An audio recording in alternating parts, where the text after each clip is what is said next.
Il est 5 h du matin au commissariat de Villejuif, en région parisienne. Dernier briefing avant l'interpellation d'un jeune braqueur. Après 3 ans d'enquête, ils l'ont enfin localisé. Donc ce matin, on va récupérer donc, notre auteur de vol à main armée du salon Top Tif à Thiers, qui a eu lieu donc, au mois d'août 2006.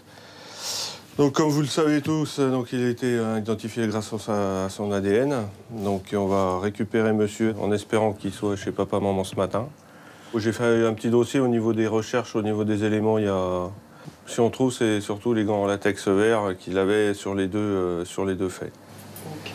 Allez, on est parti. C'est parti. Depuis le début, l'enquête est au point mort. Mais en quelques jours, elle s'est brusquement accélérée. Les policiers ont réussi à confondre le jeune braqueur grâce à la science. Son ADN, prélevé sur le braquage du salon de coiffure, vient d'être retrouvé dans une autre affaire. Et cette fois-ci, le major en est sûr, il tient son coupable. Les faits sont déroulés au salon de coiffure qui se trouve là, sur la droite, là, sur le petit centre commercial. Concrètement, vous verrez que l'auteur habite, on va dire, 1 kilomètre à vol d'oiseau, quoi. Le braqueur s'en serait pris 2 fois à ce salon de coiffure. La première fois, il repart sans rien. Alors il revient quelques mois plus tard. 3 ans après les faits, Isabelle revit la scène comme si c'était hier. Donc j'étais assise ici, on discutait avec les clientes et je vois arriver notre individu. Donc je me suis levée pour l'intercepter et il vient tout de suite à ma rencontre. Là, j'ai pas eu le temps de faire quoi que ce soit. Il m'empoigne par les cheveux, il me sort un pistolet. Il m'a dit ta gueule, connasse, ou je te bute. Donc donne-moi la caisse. Je dis ok, je vais te la donner, la caisse, pas de souci. Et donc il était toujours devant moi et il me pointait toujours avec son arme. Donc je ouvre la caisse, je lui donne ce qu'on avait, hein, la monnaie. Vous y avez repensé après? Oh oui, après on y repense tout le temps. On y repense la nuit, ça travaille. On y repense pendant les semaines qui suivent. On se retourne le soir quand on ferme le salon. On a toujours peur qu'il y ait quelqu'un derrière nous. On n'a pas été blessé, c'est ce que je veux dire. Mais on a toujours cette appréhension et de ne plus travailler tranquillement, la porte ouverte. Et, toujours peur de se faire agresser, quoi, gratuitement. Isabelle lui donne 600 €. C'est tout ce qu'elle a dans la caisse. Il a tout mis dans un sac en plastique et il est parti comme il est venu. Donc ça a duré 2 minutes, même pas. Le malfaiteur part en courant vers les jardins qui bordent le quartier. Isabelle décide alors de le poursuivre. Elle lui court après, sans réfléchir. Elle en oublie même que son agresseur est armé. Voilà, c'est par là, c'est vrai. Un petit peu plus bas, il était en train de se changer. Et là, moi, quand je l'ai vu, de la colère m'a pris et je l'ai interpellé. Donc, quand je l'ai interpellé, lui, il s'est redressé, il a tout laissé en plan. Il a laissé son sac à dos, ses gants en latex, et il est parti en courant. Je sais qu'il est tombé, parce que les gens nous l'ont raconté après, il est tombé puis il a appelé au secours. Paniqué, le jeune braqueur commet une énorme erreur. Dans sa fuite, il abandonne son sac à dos et ses gants en latex vert. Ses affaires regorgent de son ADN. C'est ce qui va le perdre. Les hommes de la sécurité publique du Val-de-Marne ont l'habitude de ces opérations matinales. En général, elles se déroulent sans problème. Mais ils craignent que le jeune homme qu'ils vont arrêter ce matin ait une réaction imprévisible. Une mauvaise surprise, c'est qu'il soit armé cette fois-ci, en possession d'une arme, on va dire, réelle. Il a peut-être continué de faire des bêtises sans qu'on le sache.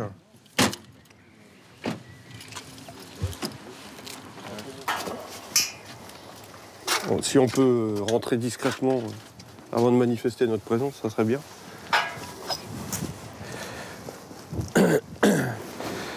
Comme à chaque fois, les policiers sont accompagnés d'un serrurier.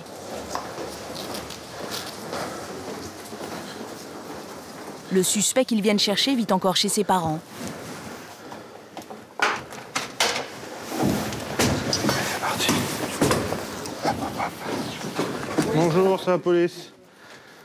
Vous sortez de votre lit, s'il vous plaît. Il n'oppose aucune résistance. On est là pour venir te chercher. Pourquoi? Je vais t'expliquer. Non, je ne vais pas t'expliquer ici, ni ne serait-ce que par respect pour ta mère. On en parlera entre nous au bureau. D'accord? Ok, il est 6h05, donc tu es en garde à vue. Ok. La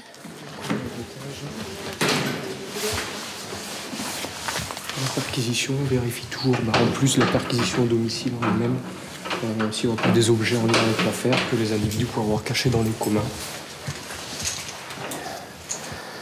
Notifier sa jave. Petit mot, comment ça s'est passé? Impeccable, il est là, donc tout va bien.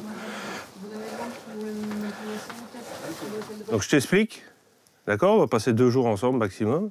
Je vais te poser des questions, tu vas me répondre, tu me diras oui ou non, c'est moi, c'est pas moi, on verra. D'accord? Au moment des faits, Ali avait tout juste 18 ans. Aujourd'hui, il en a 21. Le jeune homme est désormais à la disposition des enquêteurs. Dès son arrivée au commissariat de Villejuif, Ali est placé en cellule. Les chaussures, tu les mettras à l'extérieur. Les policiers ont maintenant 48 heures pour lui faire avouer le braquage du salon de coiffure. Des braqueurs de plus en plus jeunes. Ils ont 14, 15 ou 16 ans, sortent tout juste de l'enfance. Et ils n'ont pas peur de monter au braquage, comme ils disent. En 1 an, les vols à main armée commis par des mineurs ont augmenté de 38%. Souvent, les ados s'en prennent au magasin, en bas de chez eux.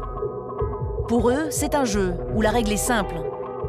Prendre un maximum d'argent en un minimum de temps.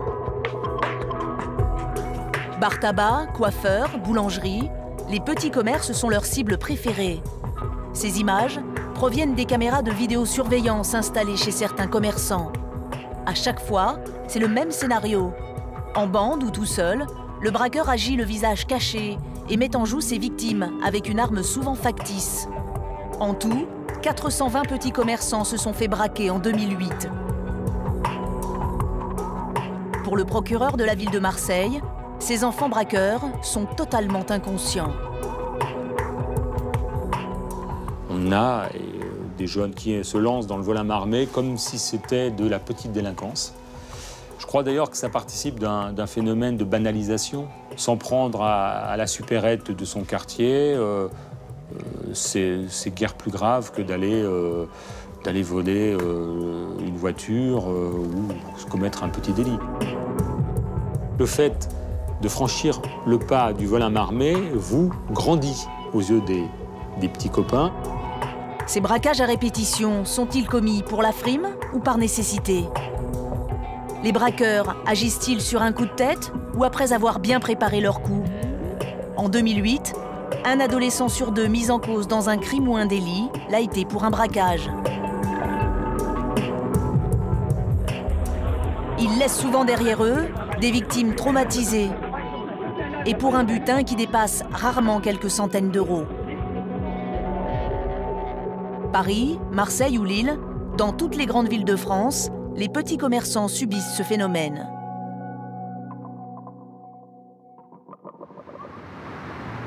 Pendant la perquisition chez le braqueur du salon de coiffure, les policiers ont mis la main sur une preuve accablante. Des dizaines de gants en latex vert. Ce type de gants, c'est les gants qui ont été remarqués par les témoins au moment des faits. Donc ça correspond. Dans le bureau d'à côté, l'audition d'Ali a commencé. Et le jeune homme se montre plutôt sûr de lui, voire insolent. Donc j'ai rien à faire ici. D'accord. Si vous voulez me conseiller, trouvez des preuves. C'est tout. Ah ouais. J'espère que vos preuves elles sont tangibles. Ouh là là. Tu commences à t'énerver, garçon, là. C'est normal. Commence pas à monter sur tes grands chevaux. Hein. L'ADN, je vais te dire, c'est scientifique, hein, d'accord? C'est pas moi qui le fais. On a chacun son ADN, d'accord? C'est mieux qu'une empreinte digitale, hein, je veux dire. Je me demande, vous avez trouvé mon ADN. Ah bah je sais pas, moi. C'est pour ça que je te pose la question. J'aimerais que tu réfléchisses. Et que tu essaies d'énumérer un petit peu toutes les bêtises que tu as pu faire. Et à quel endroit tu aurais été susceptible de laisser ton ADN? J'ai beau chercher, j'ai rien trouvé, monsieur. D'accord. Mais moi, je vais vous dire un truc, monsieur. Ouais. J'ai rien du tout braqué, j'ai jamais braqué. Ouais. Donc, T'as jamais braqué? Vous pouvez me dire ce D'accord. que vous voulez, je vous dirai tout le temps la même version.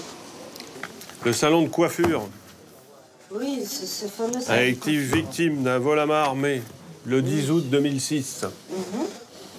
Et à l'heure actuelle, si tu veux, il se trouve que voilà, nous avons plusieurs éléments avec ton ADN. Donc, est-ce que quelque part ça t'évoque quelque chose ou alors ça tombe de la lune? Ouais. Voilà. Même devant, si vous voulez. Toujours nier, même devant l'évidence. C'est la technique des jeunes braqueurs. En audition, le major entend souvent la même rengaine. Ils n'ont plus de barrières, quoi. Ils n'ont plus de limites. Donc, on a l'impression que pour eux, c'est un jeu. Tant que je gagne, je joue. Et puis, voilà. C'est des jeunes de cité qui sont livrés à eux-mêmes en permanence, qui n'ont pas de repères familiaux, qui passent leur temps dehors, qui ne vont pas à l'école. Et les 3/4 du temps, ils ne sont même pas, on va dire, capables de prendre leurs responsabilités quand ils sont interpellés ou qu'ils sont mis en cause dans telle ou telle chose. Donc, Même face aux preuves, l'ADN et les gants en latex, Ali campe sur ses positions. Mais pour le faire craquer, le policier a un autre atout dans sa manche. Il a convoqué la coiffeuse pour le tapissage, autrement dit, pour identifier son agresseur. Vous avez une appréhension un peu à revoir votre agresseur? Si, quand même, ça fait quand même quelque chose. Moi, je suis pour. Quand on commet quelque chose de pas bon, on doit être puni. Point barre. C'est tout. Les deux autres témoins, une cliente et une coiffeuse, sont aussi reçus pour l'identification du suspect. Tiens, tu choisis un numéro, le 1 ou le 2, comme tu veux. Tu te le mets autour du cou. Tenez. Vous allez vous poser là-bas. Je vais prendre une photo.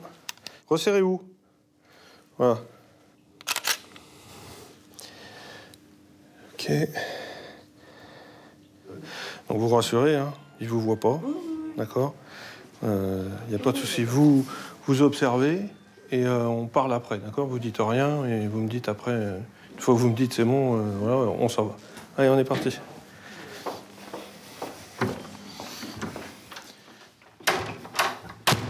Allez-y, vous pouvez vous avancer jusqu'à la vitre.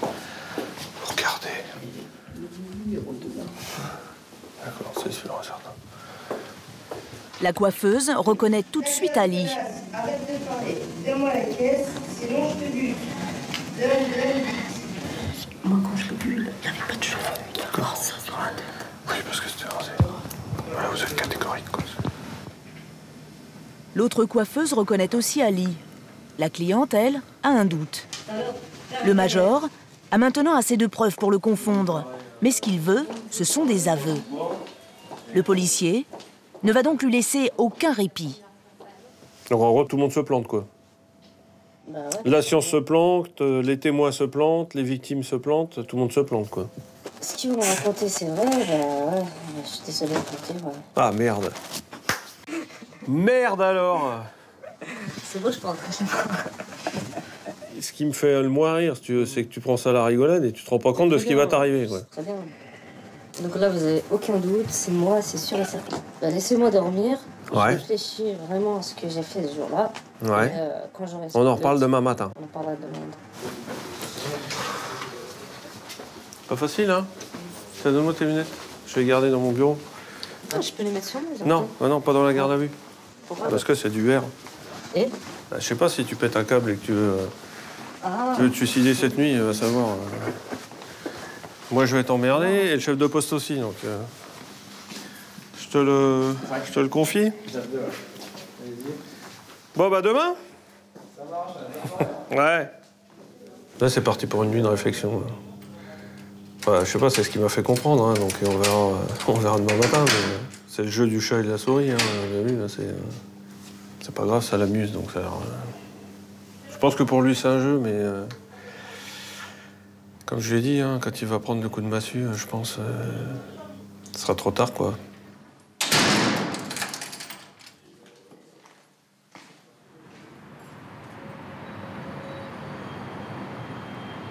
Le lendemain matin, Ali est réveillé par le major. Hop! Ça y est, t'es perdu. Et il a l'air beaucoup moins sûr de lui. À peine assis, Ali craque. Vas-y. bon, le monsieur. de tout vous raconter, l'histoire de A à Z. Bah vas-y, je t'écoute. Ça me fait mal au cœur. Alors je vais te dire une bonne chose, t'auras peut-être l'impression que ça te fait mal au cœur, mais par contre, je pense que tu verras qu'au bout du compte, ça va te servir quand même. Je suis partie coiffeur avec l'intention de prendre son argent, avec un pistolet à billes. Je suis partie, j'ai pris la coiffeuse par-dessus, je l'ai dirigée à la caisse. J'ai pris l'argent, je suis partie, je me suis changée. Ah bah, c'était cette fameuse arme. Ça te parle aussi? Ouais. D'accord. Alors c'était trouvé à côté, donc...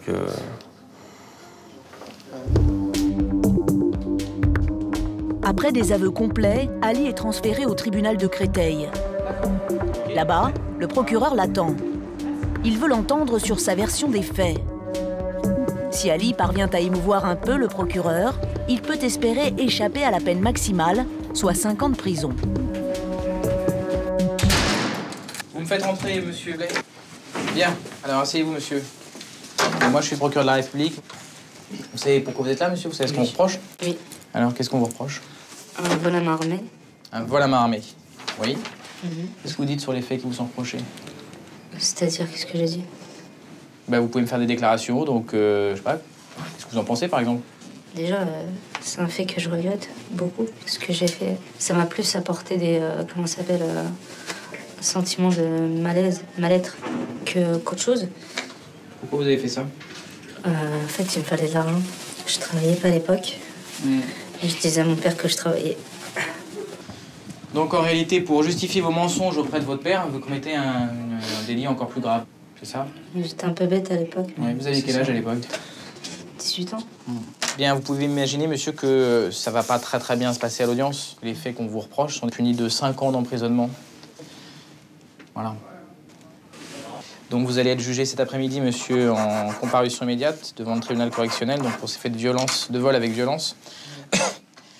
Est-ce que vous voulez un avocat? Vous voulez un avocat commis d'office? Vous connaissez un avocat? Commis d'office ou vous connaissez un avocat? Commis d'office. Allons-y.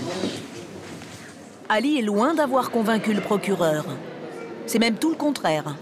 De plus, au tribunal de Créteil, pour lutter contre ces braquages de proximité, on a décidé de sévir. La maman d'Ali est venue assister au procès. Commettre un vol avec arme, requalifié de vol avec violence, c'est tout sauf banal, c'est tout sauf anodin. Que la préparation dans laquelle il s'est trouvé, que le geste qu'il a commis, tout ça, il s'en souvient fraîchement. Et que quand il est rentré dans le salon de coiffure, attrapant une jeune femme par les cheveux, l'attirant vers lui jusqu'à ce qu'elle lui ouvre la caisse, et en braquant et en pointant son arme sur sa tempe, lui s'en souvient, et qu'il soit sûr, la victime aussi, elle s'en souviendra toute sa vie, parce qu'elle s'est dit une chose, la victime. Elle s'est dit qu'elle allait mourir. Pour de l'argent. Devant moi, il a dit, je regrette. 3 ans après. C'est ce que je lui ai dit ce matin. Je lui ai dit, monsieur, si votre conscience était si lourde que ça, de cette culpabilité, que ne vous soyez-vous rendu à la police, c'était plus simple d'assumer. L'avocate d'Ali, elle, dresse le profil d'un jeune homme qui a subi la violence de son père. Dans la famille, c'est pas si facile que ça. C'est pas une famille totalement harmonieuse, telle que nous l'a décrite monsieur le procureur de la République. Monsieur décrit son papa comme une personne très autoritaire et qui a su faire preuve de violence. Et c'est pas pour rien non plus que les 2 plus jeunes sœurs sont placées en foyer, parce qu'il y a effectivement une violence latente dans cette famille et aussi un autoritarisme. Le tribunal va mettre moins d'1 heure pour délibérer. La maman d'Ali est restée pour entendre le jugement. C'est la présidente qui lit la sanction. Le tribunal, après en avoir délibéré, vous déclare coupable des faits qui vous sont reprochés. En répression, vous condamne à la peine de 36 mois d'emprisonnement, dont 18 mois avec sursis mis à l'épreuve pendant un délai de 2 ans. J'ai pas compris, c'est-à-dire je vais faire 18 mois ferme? Oui, c'est criminel, monsieur, ce que vous avez fait. C'est un braquage, c'est criminel. C'est passible de la cour d'assises à l'origine. C'est un vol à main armée, c'est un braquage, comme on dit, et vous auriez pu comparaître devant la cour d'assises, la confiscation des scellés. Ali était loin de s'imaginer qu'il écoperait d'une peine si sévère. En fait, il est comme tous ces jeunes délinquants, persuadés que leur âge les préserve d'une lourde condamnation.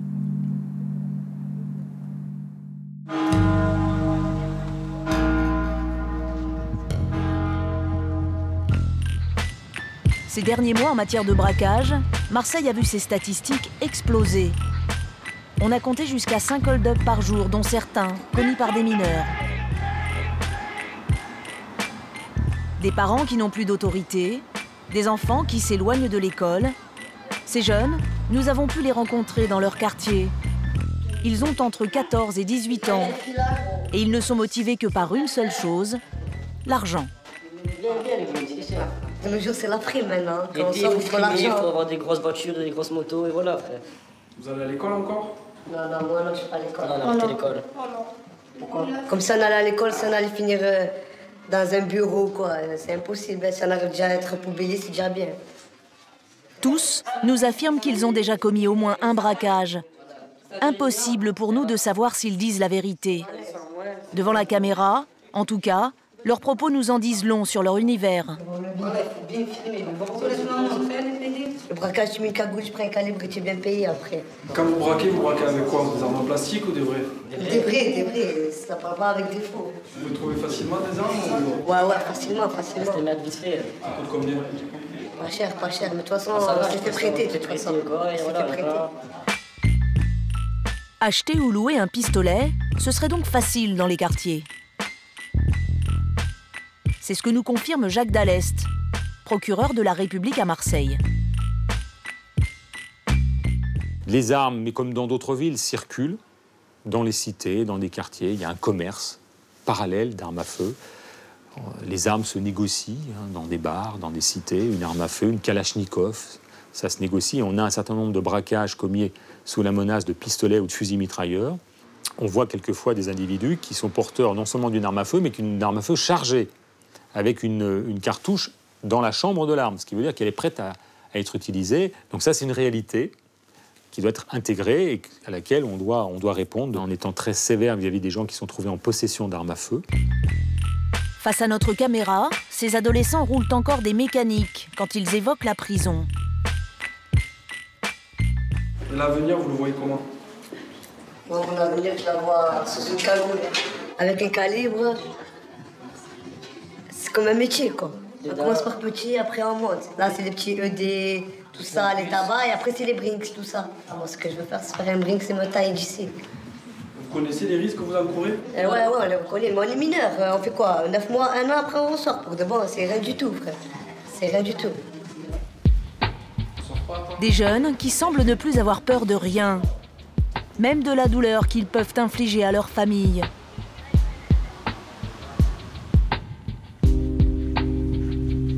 Laurence est la maman d'un garçon de 17 ans. Depuis 9 mois, il est incarcéré dans une prison réservée aux mineurs pour braquage et tentative de braquage. Ça fait du bien de marcher là, de voir la mer. J'oublie un peu mes soucis, mes problèmes. Son fils a beau avoir voulu jouer les caïds, les lettres qu'il lui envoie de sa cellule sont encore celles d'un petit garçon. Voilà. Chère maman, alors j'espère que tu te portes bien et que tu vas bien. Je regrette la grosse bêtise que j'ai faite, mais quand je sors, je ne ferai plus influencer par les gens. Bon, je te laisse, voilà, je t'aime, maman. Avec un gros cœur, avec maman. Jeff a suivi les traces de son grand frère, Brandon. Il a 18 ans et lui aussi est en prison. Qu'est-ce qu'il a fait pour se retrouver aux Baumettes? Lui, il a fait un casse avec deux copains. Un casse de trucs de scooter. C'est vraiment malheureux. Je ne sais pas comment expliquer ça. C'est très dur. Les deux en prison, c'est très dur, c'est pas facile à vivre ça. Ça, c'est nous 4. Ils étaient un peu plus jeunes. Hein. Là, j'étais heureuse là, avec eux. D'aller à l'école et tout, il n'y avait pas de problème. Il n'y a rien qui leur manquait dans la maison. Ils n'ont jamais manqué à manger, ils n'ont jamais manqué de s'habiller, d'amour. Je les ai bien éduqués. C'est ça que je ne comprends pas. Après, une fois qu'ils ont grandi, c'est là qu'ils ont commencé à m'échapper.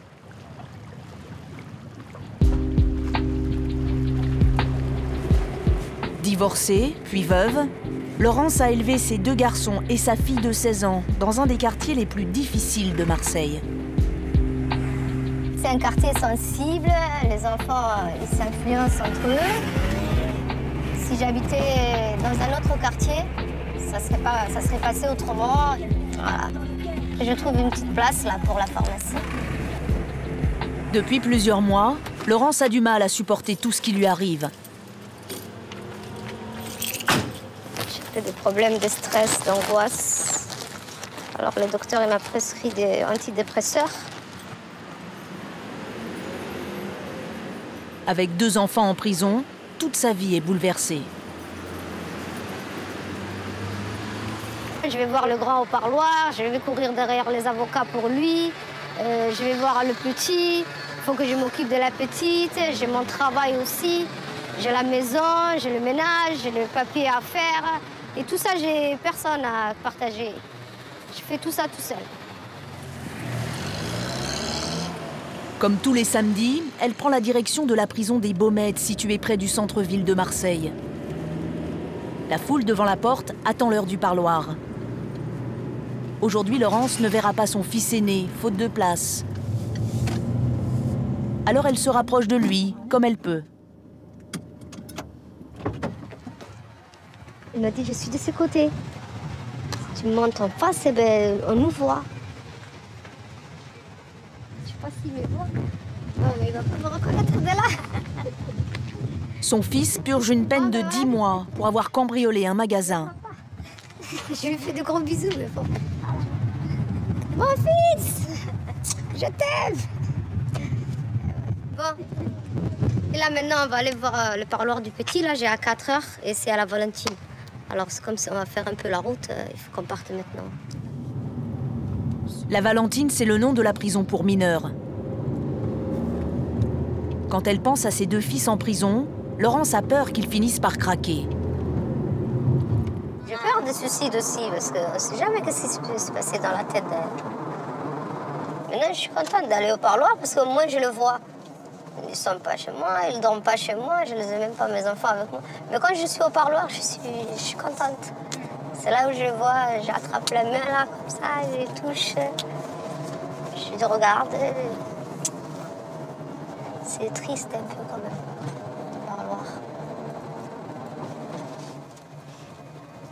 Tu mets là, à côté de la Blanche.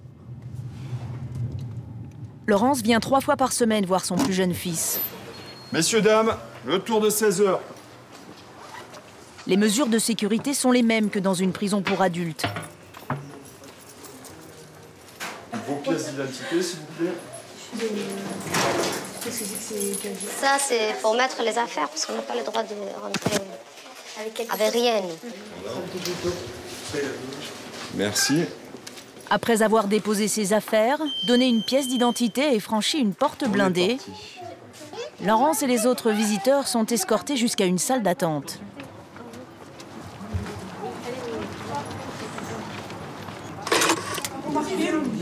Je vous en prie. Là, Laurence va croiser une famille de son quartier. Leurs fils ont atterri dans la même prison.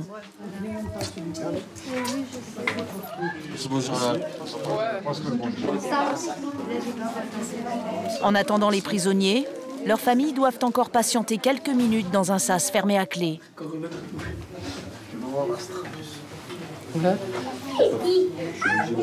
Contrairement aux détenus, un jour de parloir, ce n'est pas un jour de détente pour le sous-directeur. En ce moment, sa prison est pleine. 54 mineurs vivent ici, que des garçons. Ils ne circulent pas librement, les détenus, j'imagine, dans l'établissement? Non, chaque détenu est encadré par un personnel à chaque mouvement. Ils ne sont jamais seuls? Non, jamais seuls sur aucun mouvement. Ils sont seuls en cellule. C'est un petit peu le mirador de la prison ici. Et qu'est-ce que vous regardez avec vos jumelles? C'est pour mieux identifier les détenus quand on jette un coup d'œil par la fenêtre et qu'on constate qu'un détenu crie ou quand on voit un détenu qui fait un yo-yo. C'est quand des détenus cherchent à faire passer des objets d'une cellule à l'autre en utilisant un drap déchiré, c'est-à-dire qu'ils déchirent un de leurs draps, ils en font une sorte de corde Ils accrochent ce qu'ils veulent faire passer au yo-yo et par un système de pendule. Pour majeurs, en fait. Hein. Exactement comme les prisons pour majeurs. C'est des choses qu'ils apprennent très vite. Ils ne nous voient pas puisque ce sont des vitres sans teint. Toute la journée, les familles se succèdent au parloir. À chaque fois, elles n'ont droit qu'à 45 minutes avec leurs proches. Contrairement à une prison pour adultes, ici, tout est fait pour que les familles se sentent un peu à l'aise. Elle est où, lui? Bonjour. Tu n'es pas là? Là, une sœur avec les 2 petits derniers rend visite à l'aîné. Juste à côté, une mère en larmes tombe dans les bras de son fils. La veille, il a tenté de se suicider. Dans le box du bout, Laurence. Il est là, mon fils. Ça va? Non, c'est pas moche. Ça va? Ça va? Pourquoi c'est comme ça, les cheveux, là? Ça fait 8 mois que vous êtes ici, vous avez pu réfléchir? Ah oui, ça y est, là, c'est même plus besoin de réfléchir. C'est passé le temps de réflexion. C'est quand je passais devant un juge, elle m'a dit voilà, qu'on compte des petits cons, tout ça. C'est là que j'ai compris, ouais, on a fait des choses de graves, là. On a choqué les gens pour rien. Il a compris. Et vous rêvez de quoi? De sortir, là, d'aller à l'école, d'avoir des diplômes et de travailler. Là, mon Dieu, ça me fait plaisir. Non, mais j'ai confiance à lui, c'est bon. Ici, comme tous les détenus, Jeff a continué l'école. Et apparemment, il y a repris goût. Vas-y! Ça reçoit informaticien ou je sais pas, ou être en genre dans un service après-vente 3, tu es dans une grande surface. Jeff attend son procès. Depuis qu'il est en prison, le juge lui a déjà refusé 2 demandes de remise en liberté provisoire. Aujourd'hui, Laurence pousse son fils à écrire une lettre au juge pour essayer de le faire changer d'avis. Tu vas passer devant les juges d'enfants, là, bientôt. Tu sais qu'il faut que tu fasses une lettre. Ouais. Il y a un gamin qui était relâché, là, qui a fait le braquage. Il a fait une lettre, c'était sensible. Sa lettre, elle a touché les juges de la liberté. Messieurs, dames, fin de tour. Fin de parloir. Bon courage. Après le parloir, les détenus ne regagnent pas tout de suite leur cellule. On procède à une fouille corporelle. Ils sont fouillés, donc je ne lâche pas les familles tant que la fouille n'a pas été finie. Voilà, messieurs, dames. Je vous invite à boire un petit café en attendant. À chaque parloir, c'est une association qui offre aux familles un rafraîchissement. Le petit veut le sirop aussi? Non, dans son livre aussi. Ah bon? Un petit bonbon. Je vais boire un petit peu de quelque chose. Mademoiselle, lequel? Avant. Désolée d'abord. C'est que tu merci. Tu veux sirop ou bien verre? Moi, je suis contente, là. J'ai dit, je vis. Après, je suis contente quand je rentre chez moi. Messieurs, dames.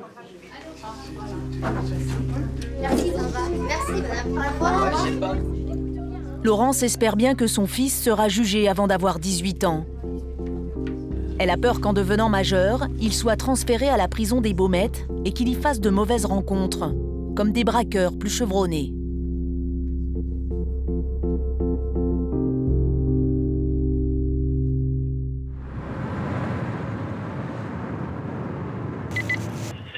Individus cagoulés vêtus de noir. Indicatif, annoncez-vous pour KM59. À Lille, un vol à main armée vient juste d'avoir lieu dans un bar tabac. Une équipe de la brigade de répression des actions violentes n'est qu'à quelques kilomètres. C'est leur 2e affaire de braquage de la journée.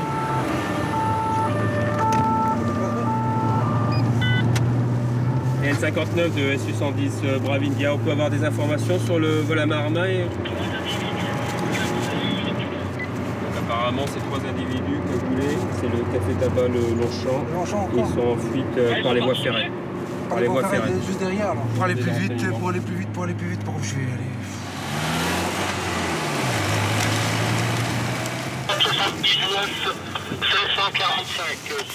Les 3 braqueurs se sont attaqués au gérant du bar tabac.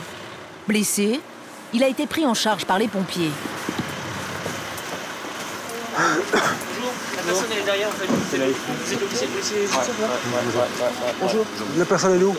Dans le VSAB? Oui, dans le VSAB, ouais. C'est une personne qui est agressée par 3 individus en fait à l'aide de. Ils avaient une arme de poing, donc ils l'ont tapé. C'est un coup de crosse? Un coup de crosse, ouais. Un coup de crosse. Tout à fait, ouais. Donc il est là, allez-y, je peux lui parler, il n'y a pas de souci. Ouais, lui parler, moi je rentre à l'intérieur. C'est bonjour. Bonjour monsieur, je suis le commandant Arnaud. Vous pouvez m'expliquer un petit peu ce qui s'est passé, monsieur? Donc ils sont rentrés dans le bar et puis à combien? À 3. 3? Oui. Et donc, et puis il y a sorti son revolver avec des insultes et il a commencé à me taper sur la tête. J'étais surpris. Ils étaient tous les 3 armés ou il y en avait un seul qui était armé? Bah, moi j'en ai vu qu'un seul, maintenant ceux derrière j'ai pas vu si. Il y en a un, je pense l'avoir reconnu. Vous pensez avoir reconnu l'un d'eux? Ils viennent chercher des cigarettes quoi. Donc je sais pas, j'ai plus rien vu après. D'accord. Monsieur, ce qu'on va faire dans un premier temps, on va vous laisser aller à l'hôpital pour vous faire soigner. La femme du patron n'a pas été blessée, mais les agresseurs l'ont violemment poussée dans les journaux. Ah oui, d'accord. Voilà. Donc ils m'ont claqué là. Et les policiers le savent bien, plus les faits sont racontés rapidement et plus ils sont précis. Malgré le choc, ils lui demandent de décrire la scène. Il a braqué pour demander et là il s'est avancé, il est allé sur mon Votre mari mari. s'est avancé. Non, c'est le gars qui est arrivé. Il est arrivé et mon mari aussi s'est avancé. Il a donné le coup de crosse. Et après, en frappant, et ils sont arrivés là et c'est là que mon mari est tombé. À l'endroit où Philippe, le patron du bar, a été frappé, les enquêteurs ont retrouvé ces objets. Et ça, donc madame, c'était où? C'était ici, dans le couloir. Donc ça, c'est... Attention, il y a ça qu'on va récupérer pour les traces ADN. Donc on ne touche pas. Ouais, va chercher des gants et... Va chercher des gants.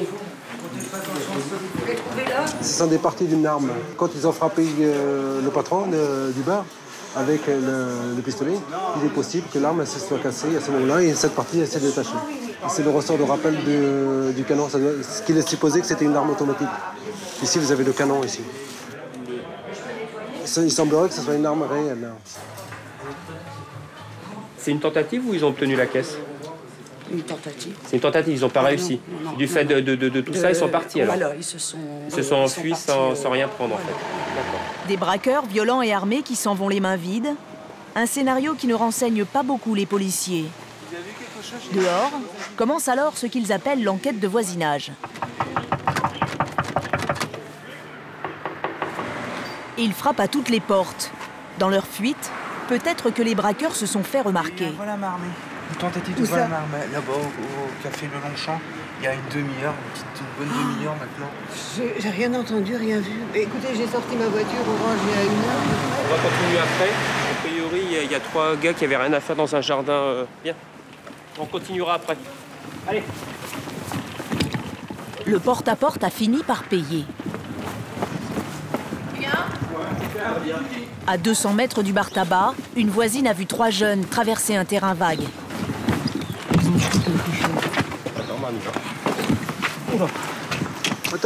Attendez.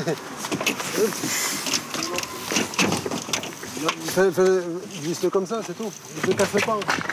Coup de chance, la voisine a vu un des malfaiteurs jeter quelque chose dans les broussailles. C'est où qu'il a acheté le truc? Par là. Par ici où je suis? Pour l'instant, les policiers ne savent pas trop ce qu'ils cherchent. Il y a des traces de poids là. Là, ici, là.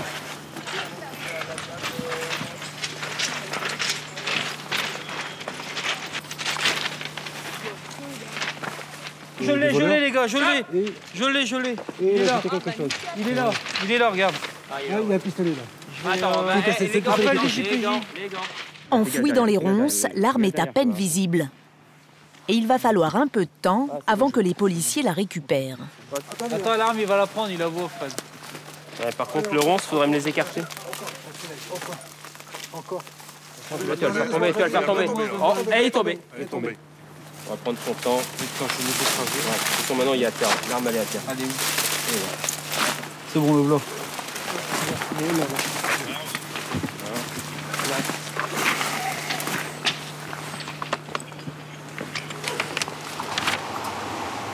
Dans la foulée, les policiers se rendent dans la maison du témoin qui a vu les malfaiteurs jeter l'arme dans les buissons. Et en attendant, je vais voir le témoin. J'avance? Allez-y, monsieur. Ouais, je suis désolé, madame, on a un peu sali, peut-être salir un petit peu. C'est bon chez vous. Vous mangez quoi ce midi? Ah, j'ai fait un petit ratta carotte. Bon alors, expliquez-moi un peu. Ah ben, ce matin, j'ai vu 2 gamins, comme ça, passer. Puis tout d'un coup, je vois... Des gamins d'après... Oh, 15-16 ans. 15-16 ans, pas plus vieux. Pour moi, c'est 15-16 ans. Ils étaient vêtus comment? Alors, il y en a un qui avait un jean avec un polo bleu marine. Avec une capuche, une capuche? Non, il n'y avait pas de... Non, lui, il n'y avait rien. Avec le polo et certainement un jean... Un visage découvert? Découvert. D'accord. C'était quoi comme individu? Quel type il était? Plutôt européen, plutôt africain? Non, français. Européen? Ah oui. D'accord, type européen. Les deux faisaient la même taille? Oh, ils devaient faire à peu près la même taille aussi, tous les deux. D'accord. L'allure que j'ai vu les gamins, ouais. J'ai dit ils ont dû faire une bêtise. Parce que ils étaient énervés. Oui, parce que le gamin que j'ai vu, il était palo. Palo, il était pas... Très très blanc. J'ai dit, ils ont comme s'il avait peur. Ouais. Bah merci en tout cas. Bon, ça va aller, ne vous inquiétez pas, ça va bien se passer. Bah, j'espère. L'enquête s'accélère. Moins d'1 heure après le vol à main armée, les policiers ont retrouvé l'arme et possèdent un témoignage clé. Les jeunes braqueurs, eux, sont toujours dans la nature. Dans son bureau du commissariat de Lille, Ludovic compte bien faire parler l'arme qui a servi au braquage du bar tabac. Les gants, le masque, c'est pour éviter de polluer les pièces à conviction avec son propre ADN. Donc je prends les photos pour les représenter aux victimes ou si on en a besoin ultérieurement. Comme nous, après, on n'y a plus accès. Après, tout part au labo. Vous pensez qu'il peut y avoir des traces d'ADN? Mais comme le canon s'est bien explosé au moment où le gars a frappé la victime, donc je pense qu'il a été démonté il n'y a pas longtemps ou qu'il n'était pas très solide. Ce qui veut dire que sans doute ils l'ont manipulé, donc il peut y avoir des traces d'ADN sur le canon. Là-dessus, il est fort probable qu'il y en ait. Donc on espère que ça va marcher en tout cas. Aujourd'hui, toutes les enquêtes font appel à la science. Seul problème, les résultats se font souvent attendre. Malheureusement, le laboratoire, nous en avons un par région. Et ensuite, une fois qu'ils ont extrait le génotype, ce génotype est envoyé à Écully, du côté de Lyon. Mais ils centralisent pour toute la France, là-bas, que ce soit police ou gendarmerie. Et donc, c'est très compliqué. Le laboratoire est surchargé, en fait. Surchargé, c'est ça. C'est pour ça qu'ils nous donnent... On a un délai, parfois ça peut aller de 8 mois jusqu'à 13-14 mois de délai. Plus d'1 an avant d'obtenir des résultats définitifs. C'est aussi pour cette raison que les enquêtes sont aussi longues. Pour l'instant, l'arme du braquage, c'est le seul indice dont dispose Ludovic. En tout cas, ce qui est sûr, c'est que c'est une arme factice, c'est pas une vraie arme, ça. C'est pas du calibre conventionnel. Voilà. Il n'y a plus qu'à, comme on dit. Hein. Cette fausse arme va mener Ludovic et son coéquipier sur une piste. Alors là, on va sur un endroit sur l'île qui vend des armes, des armes factices. Et la plupart des braqueurs s'approvisionnent là-bas. Les policiers espèrent bien y trouver le même modèle d'arme qui a servi au braquage. Au milieu du magasin, une vitrine fermée à clé. À l'intérieur, que des armes. Même forme, même couleur, on dirait des vraies, et pourtant elles sont toutes fausses. Bonjour. Bonjour. Viens nous montrer les armes. C'est tout ça, là. Ça, c'est une rapide de Beretta. Ah, c'est hallucinant, on dirait vraiment un vrai. Celle-ci a déjà été utilisée lors d'un braquage. Celle-ci aussi. Celle chromée. Beaucoup de modèles, mais pas celui recherché par les enquêteurs. Rien dans la vitrine, mais le nom du braqueur se trouve peut-être dans le petit carnet du vendeur. Ces armes sont interdites à la vente aux mineurs, mais le commerçant note le nom de chaque personne qui lui en achète une. Tu regardes les photos de la pièce d'identité, si ça correspond avec l'individu? Bon, c'est bien. Et il n'y en a aucun qui t'a posé de problème? Bah non, moi sinon je ne vends pas. Ah, donc c'est quoi que tu as vendu comme arme? Bah tout est noté là. Tout le type et tout? Impeccable. Donc la date, on va te le prendre, ton carnet. Sur le carnet, il y a un individu qu'on connaît bien, qu'on connaît même très bien, qui a acheté une arme mi-septembre. Donc je regarde le type d'arme qu'il a acheté pour essayer de faire des rapprochements avec différents braquages. Parce qu'on se doute que s'il est venu acheter une arme comme ça, c'est pas pour aller jouer avec son chien ou avec son voisin dans le pré. Bon, bah nous, on y va. À Lille, selon la police, 80% des braquages seraient réalisés avec une arme en plastique. Et ce n'est pas étonnant, car pour acquérir une arme réelle, il faut obligatoirement se rendre dans une armurerie. En France, la vente des armes est strictement réglementée.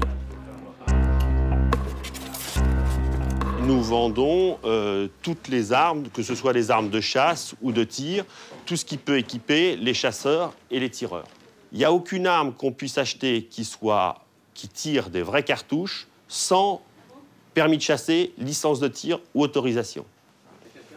À côté des armes réelles, l'armurier vend lui aussi des pistolets en plastique.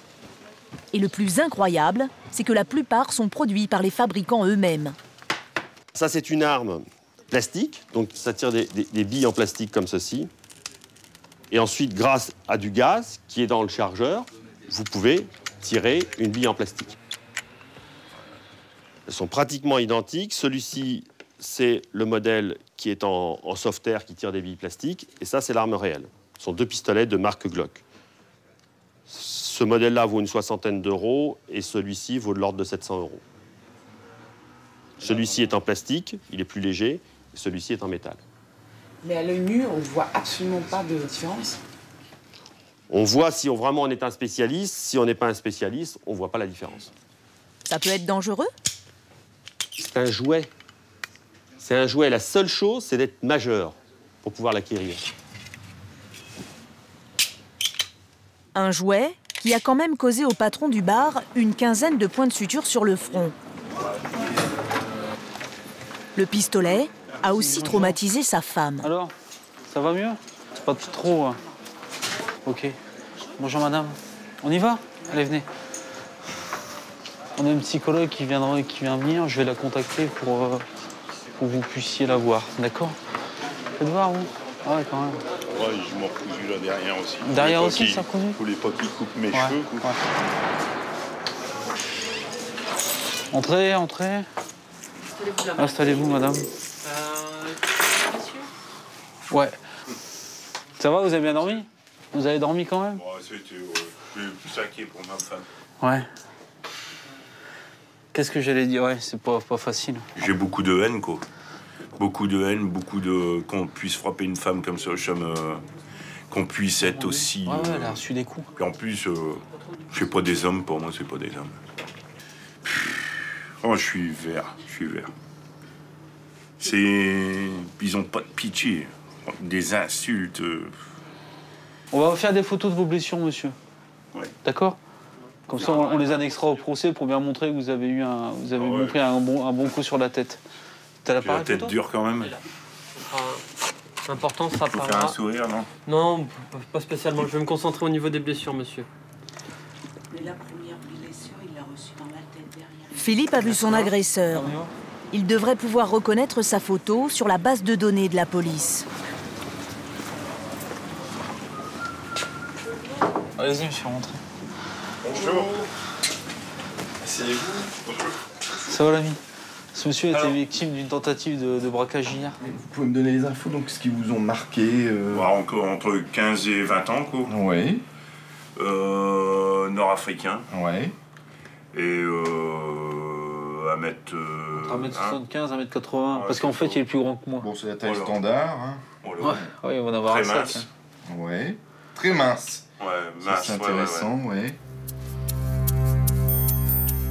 La description de Philippe n'arrange pas les enquêteurs, car elle est en totale contradiction avec la description de la dame qui a vu les braqueurs traverser le terrain vague. C'est à peu près de ma taille. Et vous mesurez combien? 1m60. Quel type il était? Plutôt européen, plutôt africain? Français. Européen? Ah oui. D'accord, type européen. Parce que le gamin que j'ai vu, il était pas lourd. Concentrez-vous. Sur les photos, Philippe ne reconnaît personne. Là, ici, ça tire sur ce... Voilà, ça tire sur ce visage-là. Mais c'est pas lui. Là, je le vois en plus grand, c'est pas lui. Bon, je continue. L'enquête du braquage du bar tabac s'annonce difficile et longue. On va les retrouver, monsieur. On va les retrouver. Ça prendra peut-être 2-3 ans, mais on va les retrouver. D'accord? Non, je sais bien, je sais bien. Et pour résoudre les enquêtes de vol à main armée commis par des mineurs, les policiers se heurtent à une difficulté supplémentaire. Le braquage est souvent leur premier délit. La personnalité des braqueurs change, on a même des braqueurs maintenant qui sont primo-délinquants. C'est-à-dire des personnes qui n'ont jamais fait parler d'eux, en fait, qui n'ont pas eu affaire au service de police, qui sont complètement inconnus, en fait. Des jeunes, ou même des moins jeunes, qui d'un seul coup passent directement au braquage.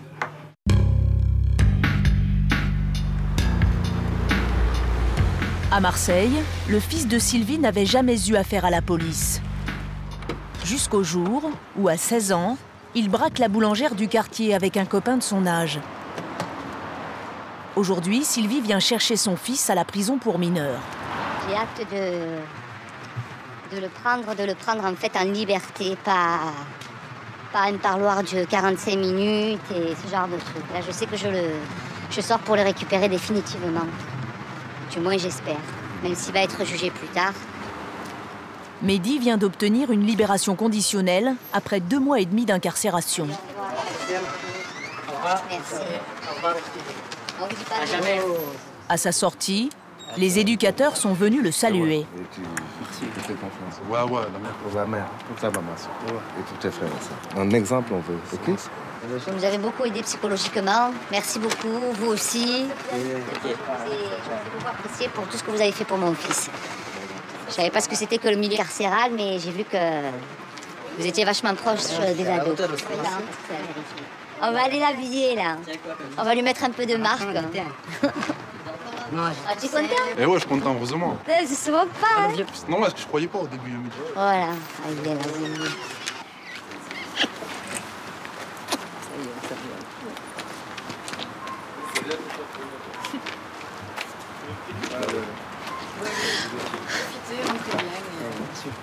Ciao. À bientôt. Non, pas bientôt. Ah. Allez, ciao. Hein. Ciao, merci Adama. Au revoir et merci. Ça fait du bien parce que ça fait genre trop enfermé. Je suis devenu blanc, j'étais mat. Je suis devenu tout blanc. Là, je sais que je vais voir mes collègues et tout, tranquille. J'ai récupéré mon scooter. Ciao le PM. Terminé. Ciao le PM. Tu reviens plus, hein? Je reviens plus le PM. Comme pour conjurer le mauvais sort, Mehdi a laissé tous ses vêtements en prison. Son petit sac bleu en plastique contient ce qu'il a de plus précieux. T'as rien J'ai écrit mes textes de rap. C'est tout, t'as ouais, tout. Tes CD, de rap. Non, j'ai tout laissé. Ça vient de la prison, tu vois.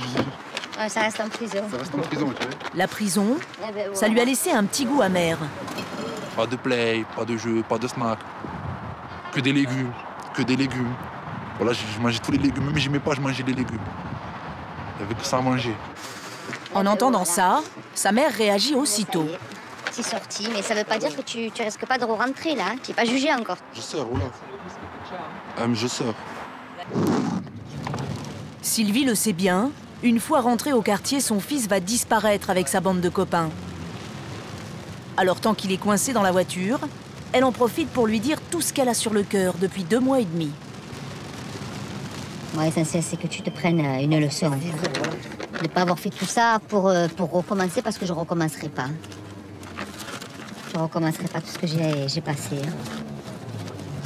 Vous voulez tous des millions. Des millions, c'est pas comme ça qu'on les a, les millions. Hein. En braquant des gens, des innocents. Et les innocents qui t'ont braqué, qui t'ont pris l'argent, ils se sont levés le cul pour les avoir, les sous. Hein. Non? Sur le coup, on pense pas, on s'en fout, on rentre. On crie un peu, vas-y, sors-moi la caisse. Eh, faut réfléchir dans la vie. Tant mieux que c'est pas marché pour toi et que c'est ton premier coup que tu es tombé de suite. Moi, je suis bien contente que tu sois rentrée en prison. Ah, c'est bon, ouais. Si, ça te fait réaliser ce que tu as fait. Je crois que ça me fait pas du mal de le dire, ça. C'est pas grave, liberté. Ça me fait du mal, mais c'est la vérité. En prison, Mehdi a croisé un surveillant qui a su trouver des mots qui l'ont fait réfléchir. Genre comme quand j'étais en prison ici, il y a un surveillant, il me dit quoi? Il me dit ouais, exemple, tu prends 10 000 € dans un braquage, tu fais 2 ans de prison, tu aurais travaillé pendant 2 ans, tu te serais fait le double. Et quand il nous dit des trucs comme ça, on réfléchit un peu. C'est dit ouais, on aurait travaillé. Tu crois qu'il a raison? Ouais, il a raison, c'est vrai, il a raison. Il a pas tort. Mais quand on est jeune, on calcule pas. Il s'en fout.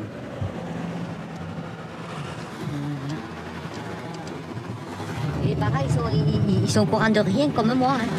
Ils sont pas au courant, les parents. Moi, je suis tombée d'eau, moi, j'aurais jamais cru. Hein, toi, hein, je te le dis honnêtement, j'aurais jamais cru. Hein. Vous ne pensiez pas? Ah non, ah non, franchement non. Si j'avais su qu'il était capable de faire un truc pareil, mais je l'aurais noté moi-même dans sa chambre. Franchement, il sortait plus. Mais j'aurais peut-être pas pu faire grand-chose puisqu'il était... Il est grand par rapport à moi. Hein. T'as pris les clés? Ouais, bon. Ça va être ça, Eh ouais, j'ai maigri, voilà. Je faisais 82 kilos, j'ai 100 kilos. Combien tu fais maintenant? 75. Pourquoi je change dans ces Non. Je te changer dans ces deux voilà.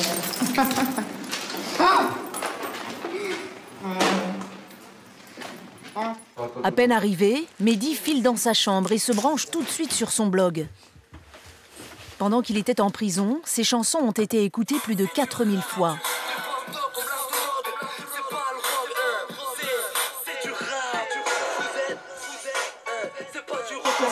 Ouais.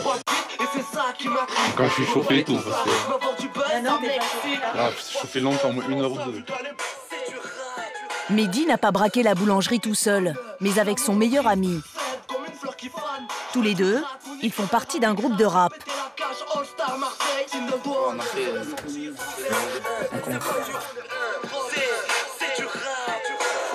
À peine 1 an après leur rencontre, Mehdi et David se mettent à sécher l'école et à traîner dans le quartier.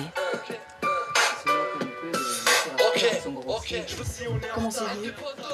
Comme ça. On était là, rien à faire, pas de sous. On a dit allez, pourquoi pas.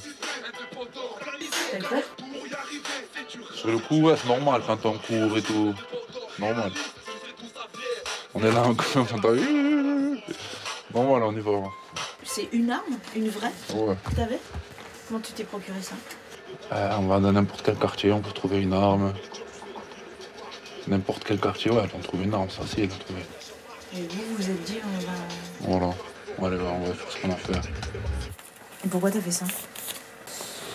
Pour plein de choses, après c'est compliqué. Je sais pas, on a un truc, on veut toujours plus. On va nous donner 200 €, on va vouloir 400 €. On donne 400 €, on va vouloir 800 €. Ça, les gens, ils veulent toujours plus. Et maintenant? Non, je suis tranquille maintenant. Je suis calmé, on va dire.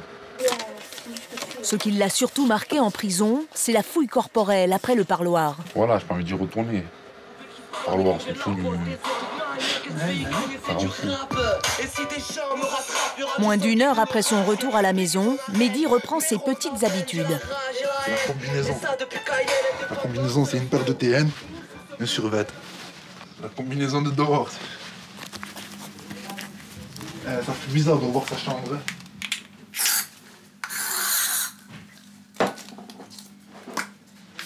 Mettre du déodorant, ça faisait longtemps aussi. Parce qu'en prison, il n'y a pas de shampoing, je veux dire, il n'y a pas de parfum. Ça te changeait de 4 mètres carrés? Non, 6. 6 mètres carrés. 6. Après le parfum et le survêtement, il manque à l'ado un accessoire indispensable pour parfaire sa panoplie de rappeur. Ah tiens, il y en a là. C'était des bagues. Après le reste, j'ai dû les mettre avec la boîte à bijoux, mais... Tu te prépares pour sortir? Eh ouais. Tu vas me laisser seule là maintenant? Non, je ne pas maintenant, papa. Ah, attends. On va sortir ensemble. Mais dans la salle de bain, Mehdi change d'avis. Voilà, on se taille. Cache. Et dehors, ça y est. En fait, il a l'intention de sortir sans sa mère.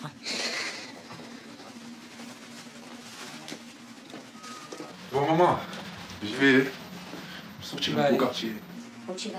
C'est un beau quartier avec mes collègues. Avec qui tu vas aller dehors? Mes collègues. Donc, tu viens de sortir, reste encore un peu avec moi, et après tu sors un peu, tu restes pas longtemps. C'est ça. Bon, bah, tout à l'heure, maman. Fais pas de conneries. Non, ouais. On dirait, je vais sortir, je vais rentrer déjà. Non, mais ça fait rien, hein. Bon, tout à l'heure, hein. Fais pas de bêtises. Ouais. Je vais vivre maintenant avec la peur de savoir qu'il fait une bêtise, hein. Ouais. Mais bon, je pense qu'il n'en fera plus. Du moins, j'espère. Enfin, on verra bien. Sans profession, divorcée, Sylvie et son ex-mari ont toujours poussé leur fils à faire des études. Elle espère que Mehdi va rapidement retourner à l'école pour réussir un bac pro. Elle estime avoir toujours surveillé son fils et elle ne comprend toujours pas pourquoi il est allé braquer la boulangerie d'en bas. C'est juste derrière cet immeuble, la boulangerie, elle se trouve. C'était les anciens voisins qui habitaient là. Le boulanger, il habitait juste là. On y allait depuis des années, à cette boulangerie. En 3 mois, la boulangère s'est fait braquer 2 fois.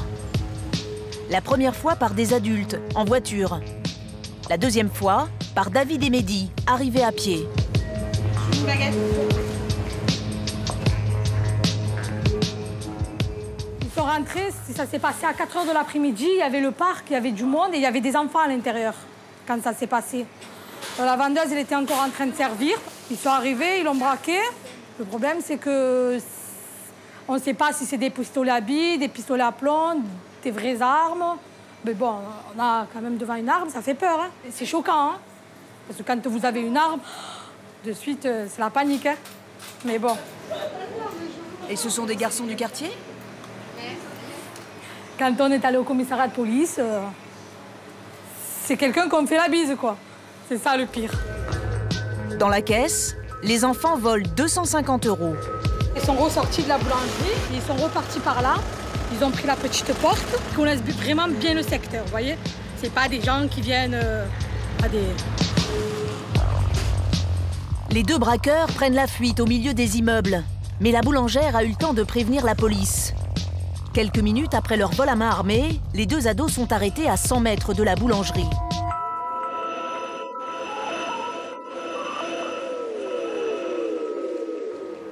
Qu'est-ce qui lui passe par la tête? Je sais pas. J'en sais rien. Moi, je pense que c'est un coup... C'est un truc qui s'est fait sans réfléchir, comme ça, sur un coup de tête. Je pense que c'est sur un coup de tête. Demain, Sylvie a un rendez-vous important chez l'avocat de son fils. Il va leur expliquer que Mehdi n'est pas tout à fait libre de ses mouvements.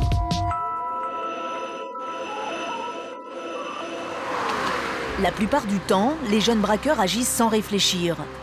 Mais le jour de la Saint-Valentin, ils avaient mûrement préparé leur coup. Dans l'agglomération d'Argenteuil, en région parisienne, ils vont commettre 6 braquages dans la même journée. Ils le savent bien, ce jour-là, les tiroirs caisses sont pleins.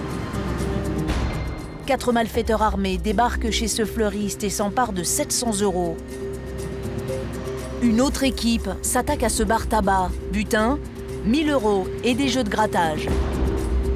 Un peu plus loin, cette boulangère est forcée de donner ses 700 € de recettes. Et puis vient le tour du bijoutier. Là, les braqueurs n'hésitent pas à lui tirer dessus avec un fusil. Ils le blessent au bras. 4 braquages perpétrés en 1 h 30, tous au moment de la fermeture. À Argenteuil, les commerçants en ont assez de fermer leur boutique la peur au ventre. Alors ils s'organisent. Hervé, le pharmacien, est un des meneurs de la résistance.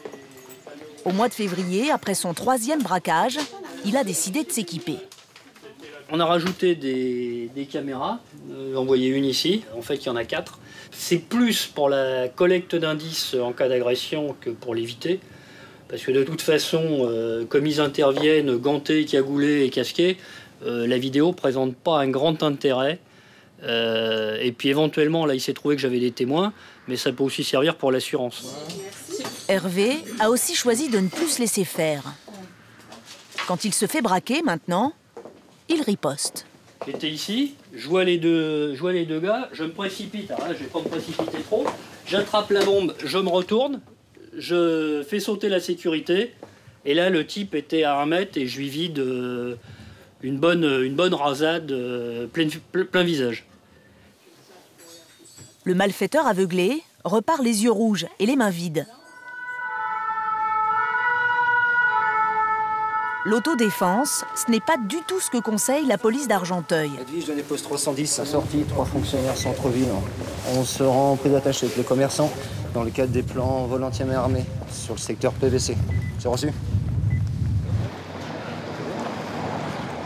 n'y a pas de secret pour lutter contre les vols à main armée, c'est la prévention avant tout. Notre présence sur le terrain, une visibilité de forces policières. Dans ce genre d'affaires, la police arrête rarement les braqueurs en flagrant délit. Alors face à la recrudescence des hold-up, elle ne peut que rappeler aux commerçants quelques réflexes de bon sens. Bonjour. Bonjour.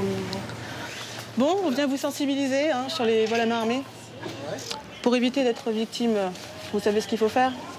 Un petit peu, pas grand-chose, mais... Oui. Donc, en ce qui concerne les fonds de caisse, la mesure à suivre, c'est de conserver le moins possible d'argent en caisse. Et il ne faut pas s'opposer à l'agresseur. Ça, c'est la meilleure méthode pour l'instant qu'on a trouvée. Ah oui, la vie elle est plus importante que tout. En tout cas... Ensuite, la petite fiche technique. Donc, vous saurez quoi en faire. Vous la faites passer à vos employés. D'accord. Voilà. Cette fiche technique résume la conduite à tenir. Essayer de préserver un maximum de traces et nous donner un maximum de renseignements. Si la personne est gantée, s'il est parti en voiture, s'il est parti à pied, vers quelle direction. Essayer de retenir un éventuel accent. Ensuite, l'autre conseil de la fiche, c'est en cas d'agression, faire le 17. D'accord. Bon. On vous souhaite de passer une très bonne journée. Merci à vous. À bientôt. Au revoir. Au revoir. Des patrouilles certes rassurantes, mais qui n'ont pas encore fait chuter le nombre de braquages. Hervé, le pharmacien, a décidé encore une fois de prendre les devants. Il a inventé son propre système d'alerte anti-braquage réservé aux pharmacies. Donc là, en fait, c'est la reprise en imprimé des différents mails que j'ai passés depuis le 4 février aux 42 pharmacies du Tour de Garde. Le système d'Hervé est très simple. Quand un pharmacien se fait attaquer, il envoie un mail d'alerte à tous ses confrères. Les pharmaciens redoublent alors immédiatement de vigilance. Il y a une certaine solidarité, une certaine mobilisation, parce que malheureusement, les forces de police sont rapidement débordées. Ils sont extrêmement mobiles. Ils prennent des objectifs qui sont impossibles à surveiller, puisque c'est plus facile. C'est même pas facile de surveiller toutes les agences bancaires. Alors imaginez bien tous les commerces, de l'épicier au bar-tabac en passant par le marchand de journaux, c'est pratiquement mission impossible. Depuis qu'il a fait fuir un braqueur avec sa bombe lacrymogène, Hervé est devenu une sorte de référence pour son réseau de pharmaciens vigilants. J'ai pas mal de confrères qui m'ont passé des commandes pour équiper leur officine. Alors du coup, on a ouvert un nouveau rayon à la pharmacie. C'est le rayon lacrymogène et décontaminant. Voilà. Avec la commande, Hervé assure aussi le service livraison. C'est une copine qui est pharmacien dans un quartier qui est un peu chaud et qui m'a demandé de lui prévoir ce qu'il faut pour son officine et elle m'a dit tu fais comme pour chez toi.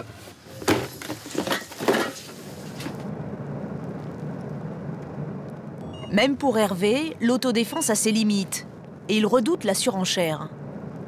À un moment ou à un autre, va y avoir un drame, ou un commerçant qui va péter un plomb et qui va sortir la grosse artillerie et qui va tirer sur tout ce qui bouge.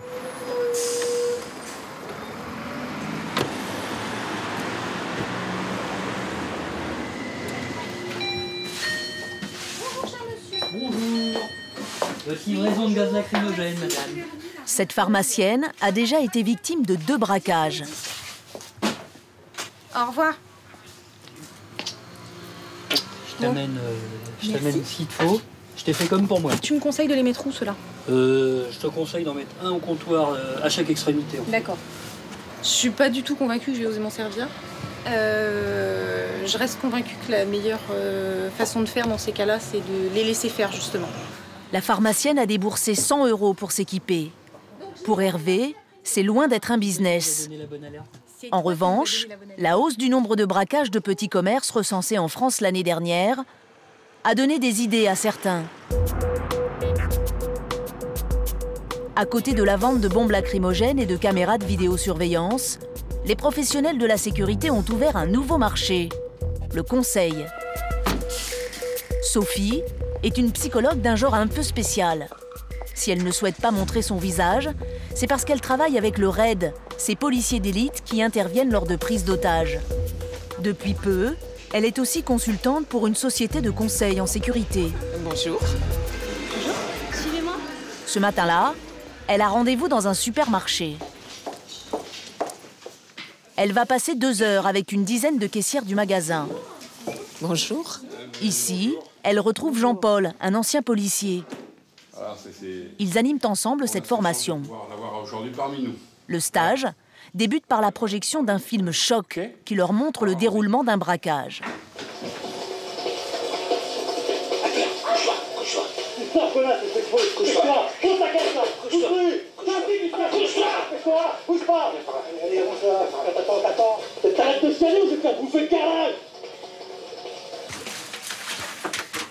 Allez, on s'arrache! Putain, le premier qui se lève, je le bute!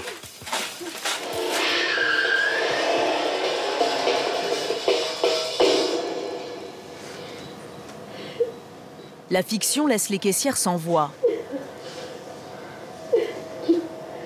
La psychologue enchaîne et attire l'attention des caissières sur le comportement du braqueur. D'un côté, il y a le professionnel, assez calme, il sait ce qu'il veut, il va droit au but. Certainement relativement peu de danger. Pour certains, c'est pas le pro habituel, donc on va avoir des gens qui sont nerveux et qui vont moins contrôler. Autrement dit, plus vous avez en face de vous quelqu'un qui est nerveux, excité, et plus il faut que ce soit vous qui soyez calme. Voilà. Et rester calme pendant un hold-up, cela permet aussi d'avoir les idées claires pour mieux observer le braqueur et ainsi mieux renseigner la police. Toi, 2 minutes! Dépêche-toi, là, celui-là, ouvre-le, celui-là! Jean-Paul repasse à ses élèves une séquence du film pleine de détails. Vous avez vu que celui qui avait une cagoule, eh bien, on peut très facilement le repérer à un seul détail. On va regarder tout de suite. Par exemple, mais il n'y a pas que ça. Et voilà, qu'est-ce que vous remarquez? Il a des marques. Il a effectivement une marque. Et qu'avez-vous vu également à un moment donné? Les caissières ont remarqué les yeux bleus, mais pas la montre. On remarque que ce monsieur, il a une montre nickelée avec un fond bleu marine. Et c'est bien lui qui a le fusil à pompe. Donc ça, c'est très important. C'est sûr que ça rassure d'avoir les moyens de pouvoir réagir à un hold-up. Et il y a des petits indices qu'on ne pensait pas qui, en fait, font tout dans un hold-up. Et c'est bien de les savoir. Dans sa vie quotidienne, une caissière doit avoir certains réflexes. Jean-Paul, le policier à la retraite, veut montrer à ses stagiaires les gestes qu'il ne faut pas faire. On va inviter un client à venir à cette caisse. Vous avez quelques billets, là? Je dois en avoir un petit peu. Bon. Alors, opération donc il faut éviter de faire, c'est de compter les billets en les mettant notamment au vu de la clientèle, en les sortant. Parce que, si la clientèle en général est honnête, mais si vous avez un voyou qui est venu faire un repérage, il va se dire, tiens, il y a de l'argent dans les caisses, c'est bien pratique, et il voit tout de suite à peu près comment il sort. Ils ont l'œil là-dessus. Hein. Selon Jean-Paul, 95% des braqueurs qui s'attaquent à un supermarché ont déjà repéré les lieux. C'est un excellent exercice. Jean-Paul facture la journée de formation 750 € et son carnet de commandes est plein. Si les petits commerçants sont les cibles préférées des ados braqueurs, c'est qu'ils sont vulnérables. Peu de vidéosurveillance et encore moins de vigiles.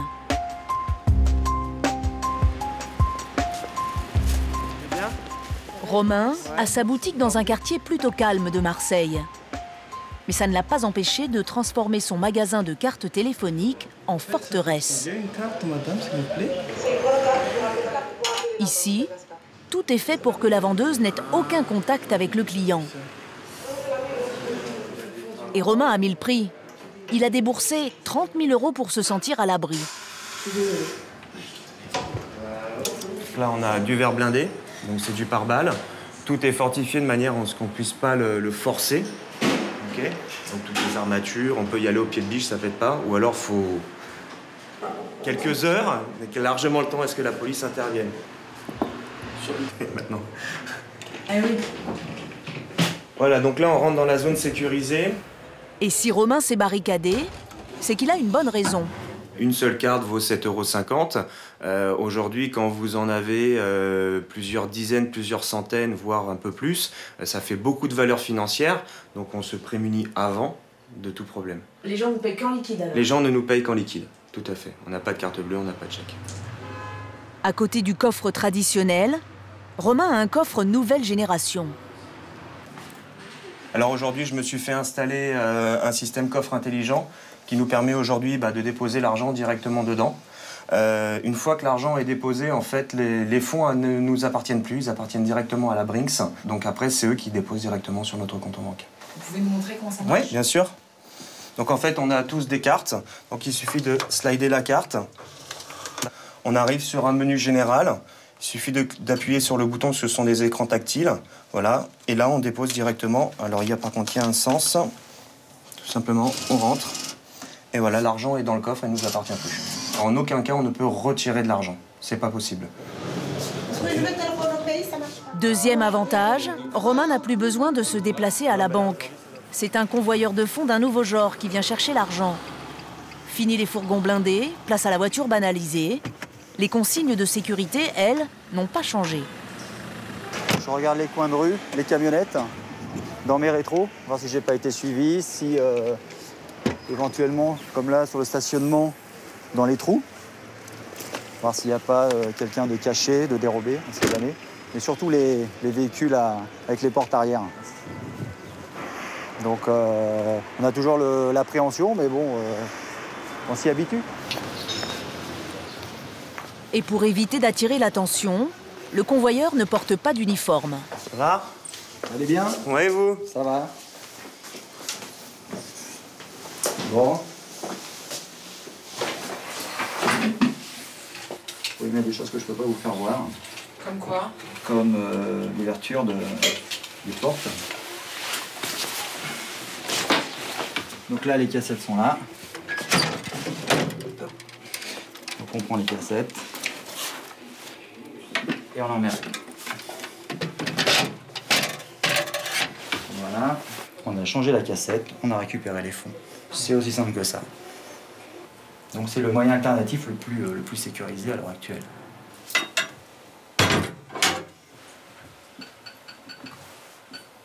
Bon à la prochaine, à bientôt. Pour le coffre-fort et le passage du convoyeur, Romain débourse 500 € par mois. Mais tous les commerçants ne peuvent pas dépenser autant d'argent. Mehdi et son complice savaient bien que la boulangère du quartier était sans défense. Et c'est pour cela qu'ils l'ont braquée. Aujourd'hui, Sylvie accompagne son fils chez l'avocat. Ils veulent connaître les détails de la liberté conditionnelle.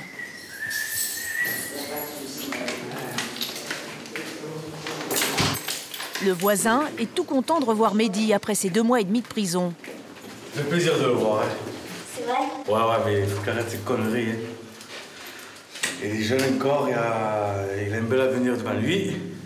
Et j'espère qu'il va prendre conscience de ce qu'il a fait et qu'il va essayer de se remettre sur le droit chemin. Et vous l'avez su? Oh ouais, je l'ai su par bouche à oreille, hein, mais après, bon. Oui. Ce petit jeune, bon, il est très respectable et ses erreurs de jeunesse. Non. Allez, au revoir et merci. Tout le monde était au courant. Sylvie accuse le coup.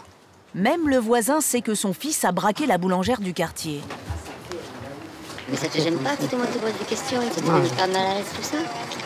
C'est pas possible. Non, je suis pas fier, mais ça me fait rien.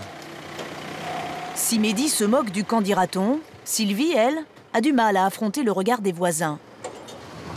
C'est bien ceinture. Voilà, la boulangerie, c'est celle-là qui a été cambriolée. Moi, je ne peux plus aller dans la boulangerie. J'ai honte, hein. En plus, c'est des gens que je connaissais quand même. Hein. Même s'il est mineur, Mehdi risque 5 ans de prison pour vol à main armée. Et apparemment, il n'a pas l'air de le savoir. Je risque 2 ans. Je suis mineur, parce que je suis mineur.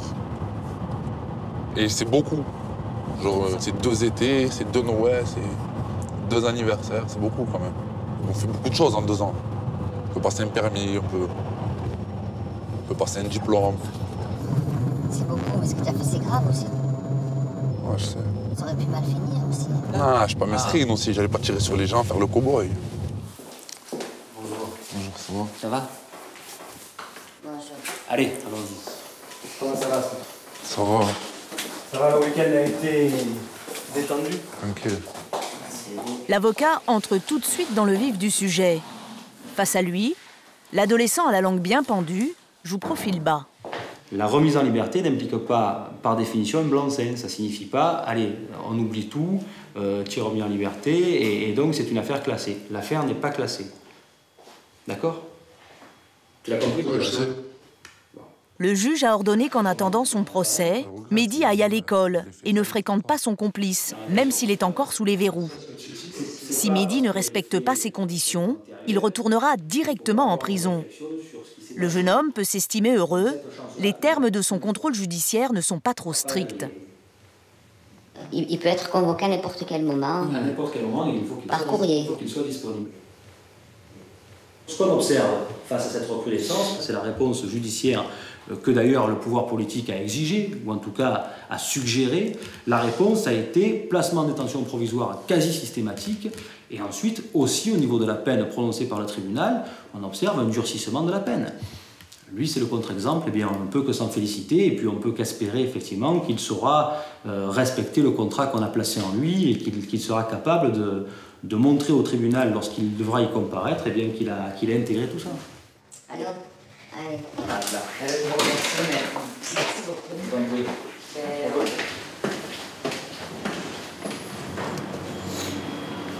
Quand on est adulte, on se rend compte de certaines choses dans la vie, mais quand on a son âge, on s'en rend compte, mais peut-être qu'on ne les réalise pas. C'est toujours un moment de... Ouais. Là, on sent que vous êtes un peu... Moi, je suis toujours angoissée, je serai toujours angoissée. Tant que je ne l'aurai pas casé, tant que demain il ne me dira pas je suis installée avec ma copine, et c'est là qu'il aura des responsabilités, je vivrai avec l'angoisse. Encore une fois, l'adolescent se moque complètement de ce que peut dire sa mère. Depuis le début de la matinée, il n'a qu'une seule idée en tête. Je vais acheter mon polo. Oh, il veut son polo. On va pas aller le voler, on va l'acheter. Et Mehdi ne veut pas n'importe quel polo. Il entraîne sa mère dans une boutique de vêtements de luxe. Les punitions, elles viendront après si... là, je lui fais confiance, en quelque sorte, entre guillemets. Mais si le résultat n'est pas donné par la suite, c'est là que je vais sanctionner.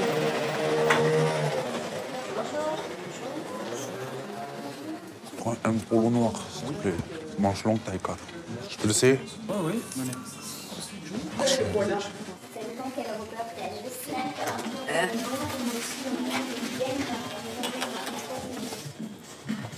C'est que de moi, il ne mettrait plus les survêtements.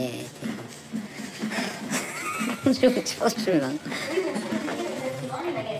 Ah non, je ne supporte pas, moi, les TN et les Lacoste. C'est bon? Ouais, il est bien celui-là. Vas-y, relève les bras, comme on l'avait fait là. Impeccable. C'est bon. Le polo comme ça. Allez, merci beaucoup. Hein. Merci, je vous en prie, au revoir. Pour l'instant, Mehdi respecte bien toutes les règles de son contrôle judiciaire. Il attend sagement sur les bancs de l'école la date de son procès.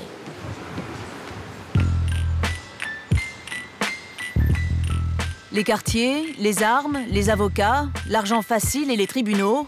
À 40 ans, Salim sait que les braquages, ça peut coûter cher. Il vient de passer 14 ans derrière les barreaux. Donc voilà, Kremlin-Bicêtre, la ville de mon enfance. Cette avenue, ça a été le Far West pour nous. Hein, on a tout braqué ici, il y a des banques, des bijouteries. Donc voilà, bijouterie, le comptoir d'Italie, qui a été dans ma jeunesse, dans mes premiers braquages. C'est facile d'accès, il y a le périphérique, il y a toutes les autoroutes. On avait moyen de se sauver très rapidement. Rolex, Breitling, un coffre bien garni, c'est bien servi. Saint-Valentin, fête des mères, on a dû prendre, allez, dans les 150 000 francs à peu près à l'époque. Salam, c'est un tarac ou quoi? Salim raconte qu'il a fugué de chez ses parents à l'âge de 10 ans. Il a grandi dans la rue et côtoyé très tôt des braqueurs qui lui ont tout appris. Donc voilà, une banque que je connais très bien. Au début, j'ai commencé comme commis. C'est celui qui va rester devant la porte, qui va regarder ce qui se passe, qui va tenir en joue, qui va... Tu vois, c'est pas celui qui va aller avec le directeur, mettre tout en route, tu vois ce que je veux dire? Et puis après, après jusqu'à que j'ai réussi à développer une bande organisée. Et après, voilà. Après, c'est la chute. Il est arrêté et condamné à 20 ans de prison. Derrière les barreaux, il étudie la comptabilité et commence à écrire quelques poèmes.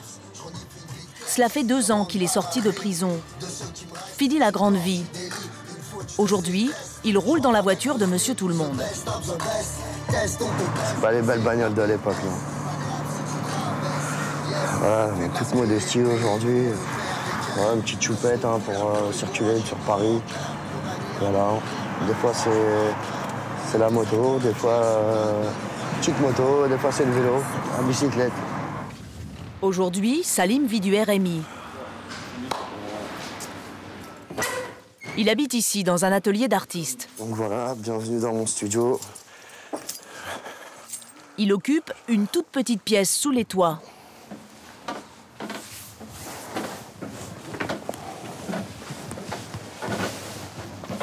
Voilà mon petit chez-moi que je me suis aménagé dans le studio. Voilà, aujourd'hui, ça me permet d'avoir la paix. Ça me permet de ne plus avoir l'entourage que j'avais avant et ça me permet de travailler. Mon petit havre de paix. Ma baignoire, j'ai installé une baignoire, un ballon. Donc on va redescendre au studio.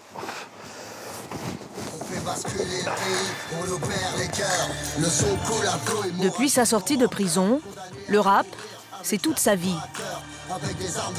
Il vient d'enregistrer son premier album. Il y parle de la prison et de ses regrets aussi.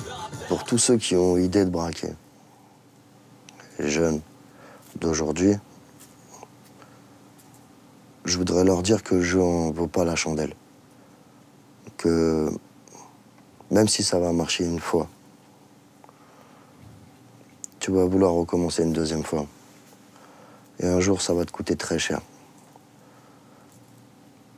Les petits sous là que tu auras pris dans la caisse, ça va détruire ta famille. Ça va te détruire toi.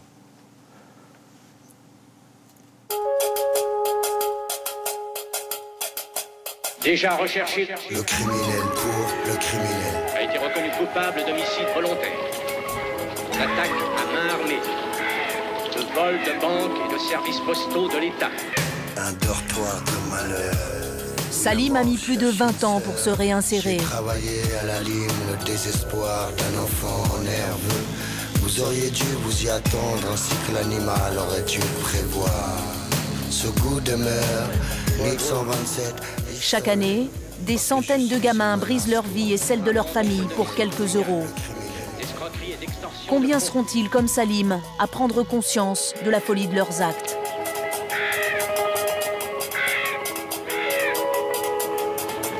Le criminel pour le criminel.